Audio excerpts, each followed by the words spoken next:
आपल्या स्वतंत्र भारताचो 75वो प्रजासत्ताक दिन 26 जानेवारीक होतो।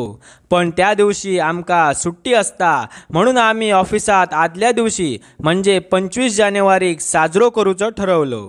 सगळ्यांच्या अंगात संचारला होता। पोरींवर शायनिंग मारण्यासाठी ह्यांच्यात फुगे फुगवायची स्पर्धाच लावल्यानी। जो तो असलेली नसलेली हवा जोर काढून फुगे फुगवक लागलो। नायडूंचो श्रीनिवास एक फुगो फुगवल्यावर एकदम चेकाळलो। त्याच फुग्यावर त्याने आपला फुटबॉलचा कौशल्य दाखवक सुरुवात केल्यान। खरा सांगायचं म्हणजे गर्लफ्रेंडचो राग फुग्यावर काढल्यान। मग मी पण काय सोडतय काय, शायनिंग मारूच्या नादात फुगे फुगवचो प्रयत्न केलंय, पण माझ्याच्यान एक पण फुगो फुगेना। मग मी आजीला फोन लावला।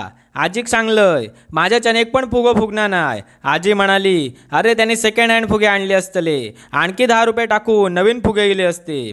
आजी काय बोलली काय कळक नाही, फोन ठेवलंय। मी कोकणातलो असल्यामुळे माडाच्या झाडावर म्हणजे नारळाच्या झाडावर चढवतात तसो माका वर चढवल्यानी। सर्वांनी तिरंगी फुगे फुगवले। नंतर ते आमच्या बाकड्यांवर लावून सगळा ऑफिस तिरंगी रंगात न्हावून निघालं। सगळं ऑफिस सजवल्यावर मी म्हटले जरा चाय मारून येऊया म्हणून ऑफिसच्या गेटवर गेलोय आणि बघतोय तर काय, ऑफिस मधल्या पोरींनी रांगोळी काढून ठेवलेली। मग मीच रांगोळी काढलंय असा दाखव पोजी मारत सेल्फी काढलंय जशी काय मीच रांगोळी काढली। असो झालो आमचो स्वातंत्र्य दिन। तुमका आवडला असा तर लाईक करा, नाहीतर सबस्क्राईब तरी करा।